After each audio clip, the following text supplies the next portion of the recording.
Hey guys, how's it going? Today I'm going to show you around my 2004 Ford Ranger XLT 3.0 manual. And I'm going to tell you why this might be the best starter truck slash high school car ever.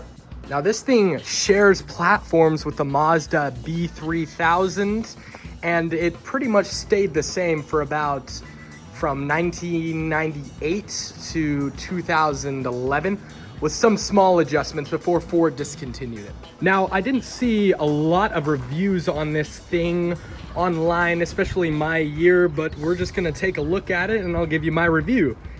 This particular model year came with some upgraded tires and a bit better sound system, but the trim really doesn't matter with this thing. They all pretty much are basically the same.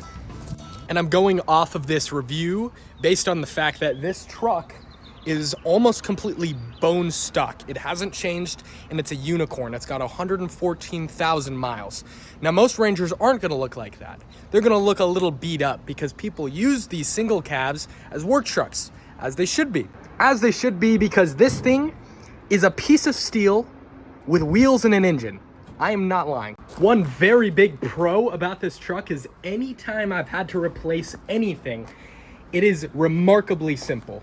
The drivetrain, completely simple, especially since it's a manual. And if you want to replace something, usually you can just take off the bed, pop the hood, and it's right there. Under here, there's the starter literally right there. So you can just take it off. It takes 5 seconds, and that's what kind of goes bad on these sometimes. And when you're purchasing one of these things, I would recommend getting the simplest one possible. Let me say that again. Get the simplest one possible. No automatic transmission, if you can get it, those go bad.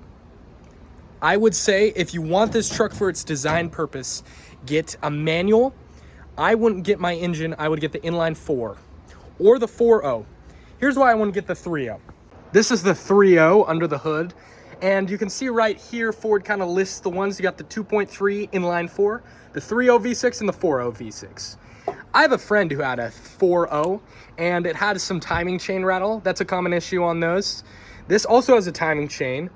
The thing about this one is the cooling system can go bad, and if you do not pay attention to it, it will destroy the engine. I ran into a fair share of cooling problems, particularly stemming from the radiator. Now I upgraded to an aluminum one just for better durability, but usually the bone stock ones have plastic ones, and that would spew coolant all over the place. The water pump, I also was told, has a leak, but looking in the coolant, not really. It seems completely fine, and these engines in themselves are completely bulletproof. With this engine, I was getting around on a daily, if you take it on the highway, about 19 to 20 miles per gallon. That's with the manual, so not super great, because some people expect these things to have 30 plus, because look at it, it's so short and tiny. No, Ford made the 3.0 Vulcan that was also in the Ford Taurus for a while. It ate gas, and it's a little more powerful than the inline 4, but it's kind of sluggish and kind of eats gas. Really, if you drive a manual, it depends how you drive it. If you drive it good, you're gonna get more miles per gallon. Looking in the cab here, it's what you would expect. It's very, very simple in here. There is not a lot going on. This one has manual locks, roll-up windows, and you can see the giant stick shift that has no reason to be this big. And you could get the CarPlay option. I have a little dash cam to go along with it, but you can just as well replace this stereo. But you know, I kind of like my CDs. So I kept it. I think almost all of them had these manual bars and, you know, seat adjusters, and they work just fine for what they are. Looking back here, single cab, you actually get a little storage back here. That's an oil filter, ignore that. So you can put some stuff back here, maybe like a lug wrench or anything you really need to. It's just kind of extra storage. This one has cruise control. Some of them came factory without AC. My AC blows ice cold. I live in Arizona. I need it. It is 100 million degrees outside, I think. So, you know, you really need good AC. And this delivers. It uses R134A refrigerant. You can just recharge it real quick if it's blowing hot. And it seems to be pretty durable.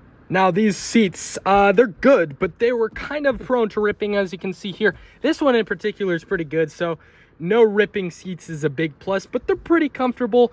For long drives, you might get a little worn out, but all in all, it's pretty good for what it is. This actually folds up and can act as a third seat, but when you have a manual, shifting between the legs gets pretty interesting. So I wouldn't recommend putting anybody there unless it's like an emergency, because you definitely can't have somebody there for a long period of time. You can see we got manual lights. They work just fine. And your windshield wipers and your turn signal right here. You can adjust the steering wheel however you like. Now the glove box just opens right up as you will.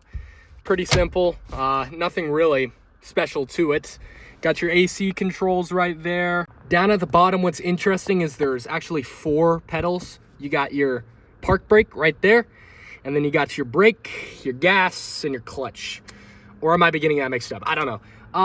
And there's a hood release and OBD scanner for all those engine codes. I personally never got one in the 2 years of owning this truck. This thing, as long as you take care of it, will be good. As far as the suspension goes, it's pretty high up in the back just to carry those loads. It tows pretty well. I will say that I have towed some small trailers, and it will get up to speed. It will get up to highway speed. Just, I would say, one of the things I do is drive the speed limits, or drive about 65 to 75. It's a manual. It is going to eat gas if you don't keep those RPMs low, and if you're not going so fast that the wind and air resistance on this boxy thing will hit it straight on. Now you can see right here, mine's the solid glass. I do believe a lot of them, or most of them, came with the sliding windows. I believe this one was replaced at some point. And again, everything is so simple on this thing. This thing snapped off because it's been there since the truck was there. I took 5 bolts off, put it back on in 5 seconds. Anything that breaks on this thing, you can fix yourself, 100%. It might take some trial and error because, of course, it's a car. But really, it's a lot more simple and durable than most vehicles produced today. And that's the appeal of having it as a high school car or something that's a light duty hauler. It will get you to point A to point B, and it will do its job without any of the massaging seats or fancy electronics that you see in these newer cars, and maybe an oomph of a cost as well. Even if you got bad headlights, this is a quick release headlight. They come right out. And you don't even have to replace the bulbs. The bulbs stay in there. So I did that in 5 seconds. Now, a final review why you would want this truck. 100%, it is going to last, it is going to be durable, and you can fix many things on yourself. Really, these kind of good condition trucks are getting harder to find.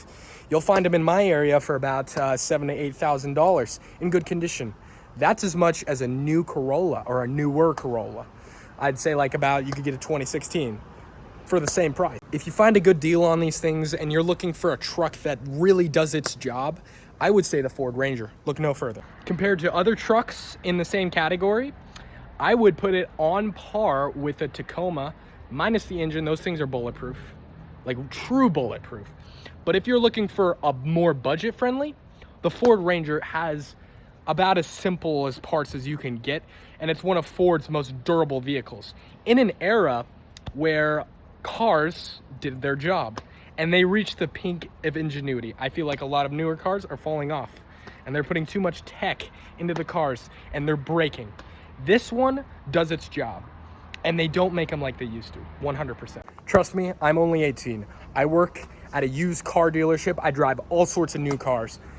I don't think there's anything like a Ranger new anymore. There's nothing like it, and that could be a good thing. There are pros and cons, don't get me wrong, but if you are a person that is low maintenance, that doesn't want any of the fancy things that come from a new vehicle or a down payment, if you want to use a car for the utility, get the Ford Ranger.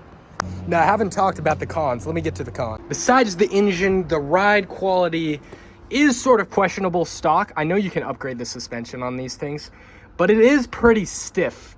I mean, obviously it's designed that way, and you're gonna get better suspension if you have a load in the back, I've noticed.